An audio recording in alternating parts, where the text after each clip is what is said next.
விரிவாக பேசியிருக்காங்க. நேரம் இல்லை, அதனால குறைவா சுருக்கமாக முடிச்சுக்கிறேன். இவ்வளோ ஆர்வமாக இந்த பகுதியில் இவ்வளோ மக்கள் கூடியிருக்கிறதுன்றது பெரிய மகிழ்ச்சி. தமிழகம் முழுவதும் பார்த்தீங்கன்னா நிறைய விதைக்கூடல்கள் நடத்தியிருக்கோம். நாங்கள் நடத்த விதைக்கூடல்களே நான் பார்த்த அதிக கூட்டம் இருக்கிற இது நிகழ்வாக இந்த நிகழ்வு இருக்கு. இங்கே இவ்வளோ மக்கள் விதை சார்ந்த இந்த குறிப்பாக நாட்டு விதைகளும் இந்த தாவர வகைகள் மீதான விருப்பத்தில் இருக்காங்கன்றதே பெரும் மகிழ்ச்சி.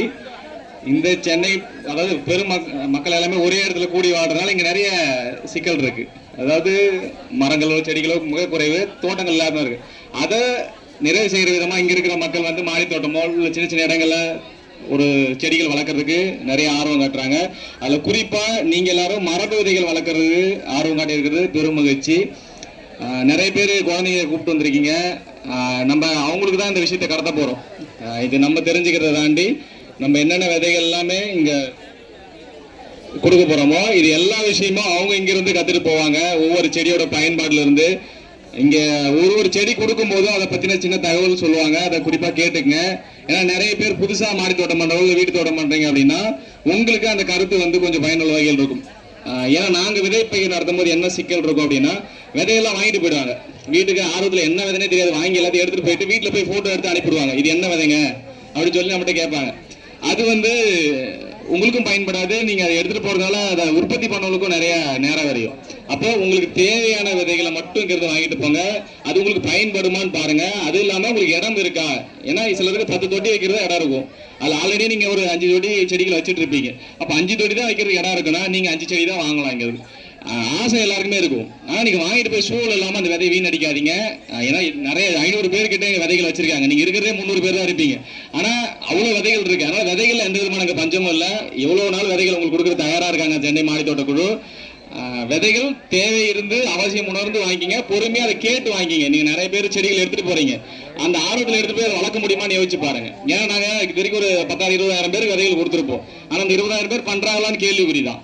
அப்ப நம்ம வாங்குறது இங்க முக்கியம் இல்ல, அதை எடுத்துட்டு போய் வளர்க்கறதுக்கான நுட்பங்கள் அதை இங்க அனுபவத்துல இருந்து அதை வளர்த்து கொண்டு வந்தவங்க உங்ககிட்ட சொல்லுவாங்க. அது ஒண்ணுத்தையும் நம்ம எப்படி எந்த பருவத்துல வளர்க்கணும், எப்படி பயன்படுத்தணும் அதை தெரிஞ்சு இங்க இருந்து நீங்க கொண்டு போங்க. இந்த விஷயத்த நீங்க கொண்டு போற விஷயங்களை உங்க வீட்டுல இருக்கவங்கள இன்வால்வ் பண்ண. நிறைய பேர் தனியா வந்திருக்கீங்க, நிறைய பேர் குழந்தைகள் கூப்பிட்டுருக்கீங்க. நீங்க குறிப்பா அடுத்த டைம் வரும்போது எல்லாருமே குடும்பமா வரணும். நீங்க தனியா வராம உங்க குடும்பத்துல இருக்க எல்லாரும் சேர்ந்து வந்தீங்கன்னா தான் அந்த அவசியம் புரியும். நீங்க எடுத்துட்டு போயிட்டு ஒரு விஷயத்த சொன்னீங்கன்னா வீட்டுல இருக்க சப்போர்ட் பண்ணுவாங்களா, தண்ணி கூட ஊத்த மாட்டாங்க. அப்ப இங்க வந்து பார்த்தாதான் அவங்களுக்கு தெரியும் இதோட அவசியம் என்ன. இவ்வளவு பேர் எவ்வளவு நிறைய வேலைகளை விட்டுட்டு இங்க வந்திருக்காங்கன்னா அதோட தேவையை உணர்ந்துதான் நம்ம செயல்படுத்தணும். ஒரே அதிகமா வேணாம்னு நினைக்கிறேன். முடிஞ்சிருக்கு விதை பகிர்வுக்குள்ள போயிடலாம். எல்லாருமே நேரமும் கம்மியா இருக்கு, ஆர்வம் அதிகமா இருக்கு. நம்ம வந்து விதைகளை பகிர்ந்துக்கலாம். மகிழ்ச்சியான ஒரு இயற்கையான ஒரு உணவை சாப்பிடுவோம். ஆரோக்கியமான சமூகத்தை உருவாக்குவோம். நன்றி, வணக்கம். மிக்க நன்றி சார். அடுத்ததாக அரிய கிழங்கு சேகரிப்பாளர்கள் யுவராஜ் அவர்கள் பேசுவார்.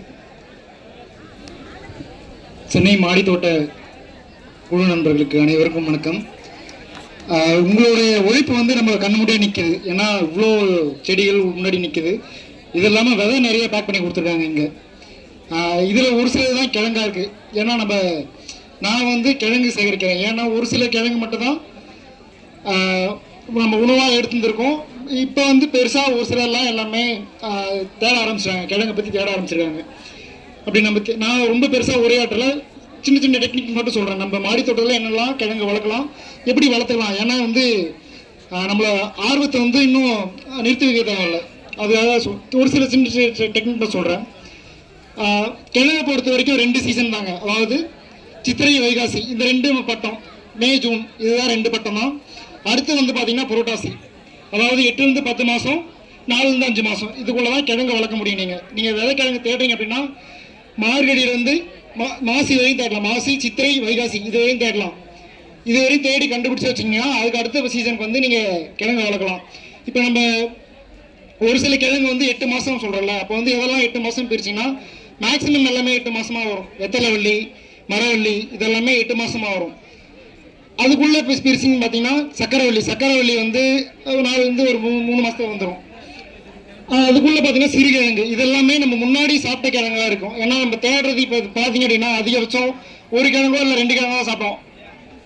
உருளைக்கிழங்கு இல்லை வந்து இந்த கருணக்கிழங்கு சேப்பக்கிழங்கு இந்த மாதிரி கிழங்கு தான் சாப்பிட்றோம். இதெல்லாம் தாண்டி பார்த்தீங்கன்னா கிட்டத்தட்ட நான் ஒரு 100 வகையான கிழங்கு கலெக்ட் பண்ணியிருக்கேன். 300 வகையான கிழங்கு நான் பார்த்துருக்கேன். எவ்வளோ கலெக்ட் பண்ணுறேன் அப்படின்னு தெரிஞ்சிருக்கு. ஏன்னா நம்ம இதெல்லாம் தொலைச்சிட்டு மருத்துவமனைக்கு போய் சேர்றோம். ஏன்னா இப்போ நீங்கள் நார்மலாக ஒரு சின்ன குழந்தை பிறந்தோடனே கையில் ஒரு கிழங்கு கட்டுவாங்க. என்னன்னு பார்த்தீங்கன்னா பிள்ளை வளர்த்தி வசம்புன்னு சொல்லுவாங்க. அதெல்லாம் எல்லாமே போயிடுச்சு. அதுக்கடுத்து பார்த்தீங்கன்னா சக்கரவள்ளி. பிள்ளை வளர்த்தி எதுக்கு கட்டுறாங்கன்னா நம்ம ஜீரணம் ஆகாமல் இருந்தால் அது வந்து அந்த குழந்தை கையில் கட்டும்போது அதுக்கு குழந்தை வந்து கடிக்கும். அன்னைத்தையும் வந்து அந்த ஜீரணம் ஆகிறதுக்கு அந்த பிள்ளை வளர்த்தி வசம்பு வந்து தேவைப்படும்.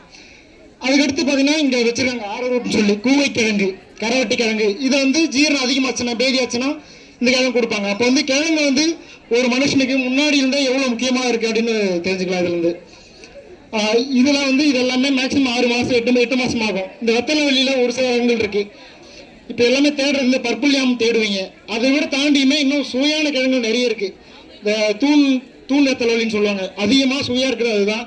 இன்னொன்று பார்த்தீங்கன்னா பிரியாணி வாசனை வரக்கூடிய ஒரு வெத்தலை வலி இருக்குது. நீங்கள் அதெல்லாமே இன்னும் தேடலாம். அப்புறம் கிட்டத்தட்ட வெத்தலை வலியில் மட்டுமே ஒரு 80 விதமான வெத்தலை வலியை நான் பார்த்துருக்கேன். ஆனால் நம்ம தேடுறது அதிகபட்சம் பர்பிள் யாம் மட்டும்தான் அதிகமாக தேடுறோம். நீங்கள் உங்கள் ஒவ்வொரு என்ன உணவு செய்கிறீங்களோ அதுக்கேற்ற மாதிரி கிழங்கு நிறைய இருக்குது. அப்புறம் மரவள்ளி நீங்கள் வளர்க்குறீங்க அப்படின்னா அதில் ஒரு டெக்னிக் ஈஸியாக சொல்லலாம். ஏன்னா வந்து சிலர் வைப்பாங்க சரியாக கிழங்கு வைக்காது அப்படின்வாங்க. மரவள்ளிக்கு அதிகமாக என்னென்னா வெயில் தேவைப்படும். அதில் இன்னொரு டெக்னிக் இருக்குது. நீங்கள் வந்து 2 லேயராக அது கிழங்கு வளர்க்கலாம். நீங்கள் நார்மலாக கட் பண்ணி வைக்கும்போது கீழே அந்த கட் பண்ண இடத்துலேருந்து ஒரு வேர் வரும். வேர் பிடிச்சி தான் ஒரு கிழங்கு வைக்கும். அப்போ என்னென்னா அந்த கிழங்கு மேலே ஒரு இன்ச்சில் திரும்ப அந்த தோல் மட்டும் எடுத்துட்டு திரும்ப நட்டுட்டீங்க அப்படின்னா நடும்போதே அதாவது அந்த கிழங்குலேருந்து மேலே ஒரு தோல் மட்டும் கட் பண்ணி எடுத்து நட்டிங்கன்னா கீழே கிழங்கு வைக்கும், மேலே ஒரு கிழங்கு வைக்கும். அப்போ வந்து ஈல்டு அதிகமாகும். நீங்கள் வந்து இந்த மரவள்ளியில் இந்த டெக்னிக் யூஸ் பண்ணலாம். சக்கரவள்ளி 4 மாதம் தான் புரோட்டா சீட் நடுவாங்க. சிலர் என்னென்னா சக்கரவள்ளி நட்டுட்டு கிழங்கே வைக்க மாட்டேது அப்படின்வாங்க. ஏன்னா அதில் நிறைய புரோட்டன்ஸ் வகையும் இருக்குது. கரெக்டான சீசன் தான் புரோட்டாஸ் வந்து தை வயம் நட்டலாம். இதில் நாற்றுகள் நிறைய இருக்குது. ஆனால் இப்போ தேடுறது பார்த்தீங்கன்னா இந்த பீட்ரூட் சக்கரவள்ளின்னு, அது பீட்ரூட் அப்புறம் கேரட் கலர், இந்த 2 தான் அதிகமாக தேடுறீங்க. அதை தாண்டி சிந்தாமணின்னு சொல்லி ஒரு அழகாக இருக்குது. நீங்கள் அவிக்கும் போது வந்து மஞ்சள் கலர் இருக்கும். அது மானாவரியாக வரக்கூடிய ஒரு கிழங்கு. நீங்கள் அது பச்சையாக சாப்பிடும்போது அவ்வளோ சுவையாக இருக்கும். அப்போ அந்த மாதிரி கிழங்குலாம் இன்னும் தேடி கண்டுபிடிச்சி பண்ணலாம். சக்கரவள்ளியிலுமே நீங்கள் அதிகமாக ஈல்டு எடுக்கணும்னா சின்ன கட்டிங்காக வைக்காம ஒரு தொட்டி வைக்கிறீங்கன்னா அந்த தொட்டியிலே அந்த சுற்றி கிழங்கு, அதாவது இந்த ஒரு கொடி இருக்குன்னா ஃபுல்லாக சுற்றிட்டு அங்கங்கே மண் வச்சிங்கன்னா எங்கெல்லாம் வேர் வைக்கிறதோ அங்கெல்லாம் வந்து கிழங்கு வைக்க ஆரம்பிக்கும். இந்த மாதிரி நிறைய டெக்னிக் இருக்குது. இதை பற்றி நல்லா தேடுங்க. நன்றி.